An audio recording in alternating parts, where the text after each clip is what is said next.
नमस्कार, मैं doctor Anupama Saxena LBS college Kotputli से द्वितीय वर्ष राजनीति विज्ञान की इस कक्षा में आप सभी का स्वागत है। बच्चों, पिछले व्याख्यान में मैंने आपको सर्वोच्च न्यायालय या उच्चतम न्यायालय के संगठन और भारतीय न्यायिक व्यवस्था की विशिष्टताओं या विशेषताओं के बारे में बताया था। आज के इस व्याख्यान में मैं आपको सर्वोच्च न्यायालय या उच्चतम न्यायालय की शक्तियां एवं क्षेत्राधिकार के संबंध में बताऊंगी। भारतीय सर्वोच्च न्यायालय को संविधान का अभिरक्षक, लोकतंत्र का प्रहरी तथा स्वतंत्रताओं का समर्थक कहा गया है। अपने इन दायित्वों को निभाने के लिए जो अधिकार सर्वोच्च न्यायालय को दिए गए हैं वे श्री HM सीरवई के अनुसार अन्य न्यायालयों की तुलना में विस्तृत हैं।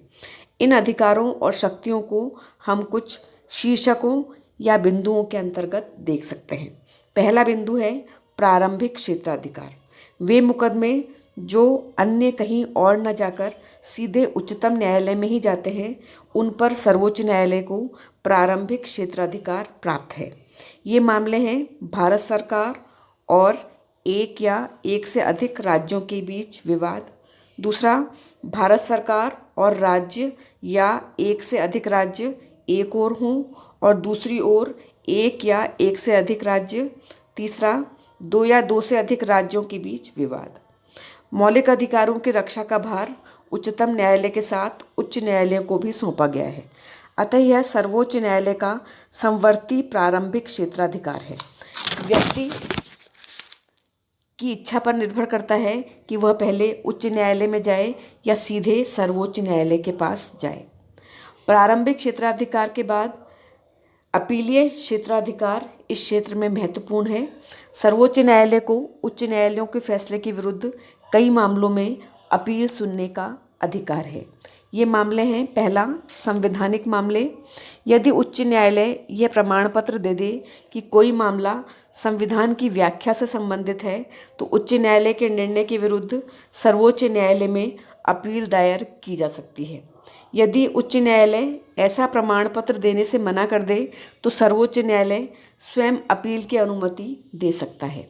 संविधान के अनुच्छेद 145 के अनुसार संविधान की व्याख्या से संबंधित मुकदमे पर विचार के लिए कम से कम 5 न्यायाधीश होने चाहिए। अपीलीय क्षेत्राधिकार के अंतर्गत दूसरे मामले दीवानी मामले आते हैं। प्रारंभ में ही सर्वोच्च न्यायालय में वे ही दीवानी मुकदमे जाते थे जो उच्च न्यायालय द्वारा ये प्रमाणित कर दिए जाएं कि मामला अपील योग्य है तथा विवादास्पद संपत्ति का मूल्य कम से कम 20,000 रुपये है। बाद में यह धनराशि बढ़ाकर 50,000 रुपये कर दी गई, जिसे 1970 में बढ़ाकर 1 लाख कर दिया गया। परंतु 1972 में 30वें संविधान संशोधन ने संपत्ति के मूल्य वाली शर्त हटा दी है। अब उच्च न्यायालय द्वारा प्रमाणित कोई मामला जिसमें कानून की व्याख्या से संबंधित प्रश्न हो तथा सार्वजनिक महत्व का प्रश्न अंतर्निहित हो तो ऐसे मामले अपील सर्वोच्च न्यायालय में की जा सकती है। इसके अंतर्गत तीसरे मामले फौजदारी मामले आते हैं। फौजदारी मामलों में सर्वोच्च न्यायालय में 2 प्रकार की अपील की जा सकती है। प्रथम वे जिसमें उच्च न्यायालय के प्रमाण पत्र की आवश्यकता नहीं है। दूसरे वे मामले जो उच्च न्यायालय के प्रमाण पत्र के बाद सर्वोच्च न्यायालय में जाते हैं। फौजदारी विवादों में सर्वोच्च न्यायालय में निम्नलिखित परिस्थितियों में अपील की जा सकती है। कोई मामला जिसमें उच्च न्यायालय ने जिला स्तर के न्यायालय द्वारा दिए गए रिहाई के आदेश को रद्द करके अभियुक्त को मृत्युदंड दिया हो। दूसरा, ऐसा मामला जिसमें उच्च न्यायालय ने अधीनस्थ न्यायालय से मामला अपने पास विचारार्थ मंगा लिया हो और अभियुक्त को मृत्युदंड दे दिया हो। अन्य मामलों में उच्च न्यायालय द्वारा प्रमाणित मामले ही सर्वोच्च न्यायालय में अपील के लिए प्रस्तुत किए जा सकते हैं। इसके अतिरिक्त अपीलीय क्षेत्राधिकार के अंतर्गत विशेष अपील भी आती हैं। संविधान का अनुच्छेद 136 सर्वोच्च न्यायालय को विशेषाधिकार प्रदान करता है, जिसके अनुसार सर्वोच्च न्यायालय देश के किसी भी न्यायालय के निर्णय अथवा आदेश के विरुद्ध विशेष रूप से अपील की अनुमति प्रदान कर सकता है। सैनिक न्यायालय के निर्णय के विरुद्ध सर्वोच्च न्यायालय में अपील नहीं की जा सकती।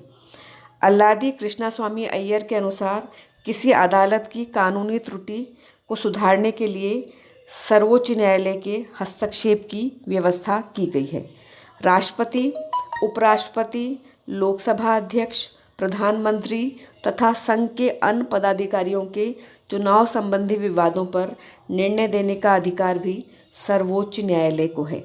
आतंकवादियों पर मुकदमे चलाने के लिए स्थापित विशेष अदालतों के फैसले के खिलाफ भी सर्वोच्च न्यायालय में अपील की जा सकती है।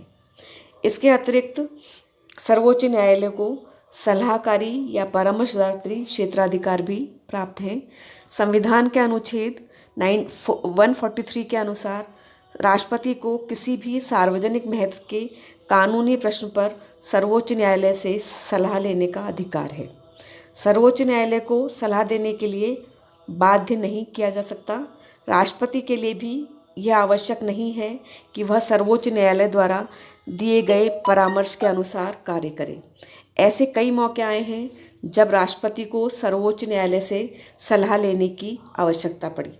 1963 में उत्तर प्रदेश विधानमंडल के मध्य उत्पन्न विवाद पर, 1974 में राष्ट्रपति चुनाव पर, 1978 में विशेष अदालत विधेयक तथा 1993 में बाबरी मस्जिद विवाद पर सर्वोच्च न्यायालय से राष्ट्रपति द्वारा परामर्श मांगा गया था।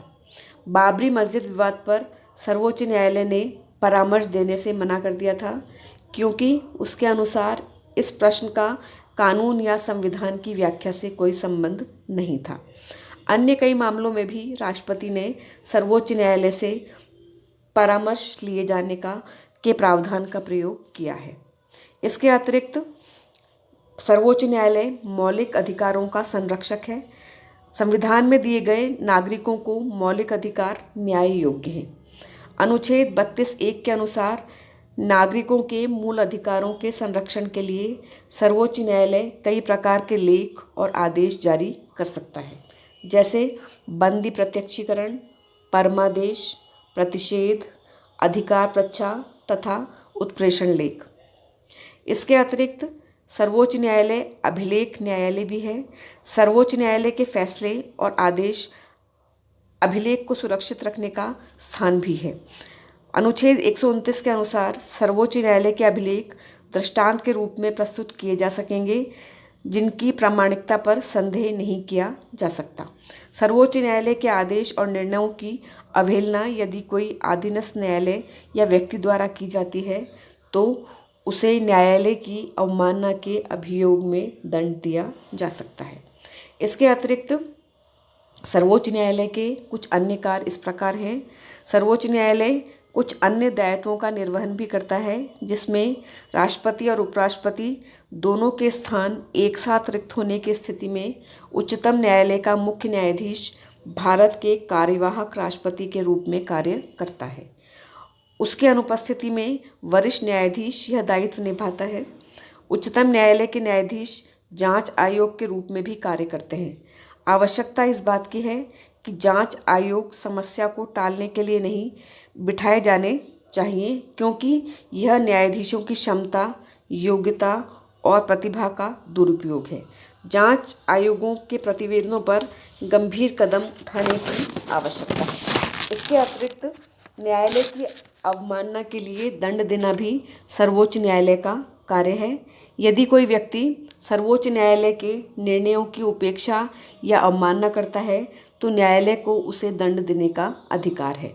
उदाहरण के लिए 24 अक्टूबर 1994 को उत्तर प्रदेश के तत्कालीन मुख्यमंत्री श्री कल्याण सिंह को बाबरी मस्जिद के ढहने के प्रश्न पर 1 दिन की कैद और 2000 रुपये जुर्माने की सज़ा दी गई। इसी प्रकार 1995 में बेंगलौर में आवास एवं नगर विकास विभाग के प्रधान सचिव जे वासुदेवन को न्यायालय द्वारा दिए गए आदेश को तुरंत लागू न करने के कारण 1 महीने के कारावास की सज़ा दी गई। तो ये थे बच्चों सर्वोच्च न्यायालय के क्षेत्राधिकार और उसकी शक्तियाँ। अगले व्याख्यान में मैं आपको भारत में न्यायिक पुनरावलोकन की जो प्रक्रिया है और जो व्यवस्था है उसके बारे में बताऊंगी। धन्यवाद।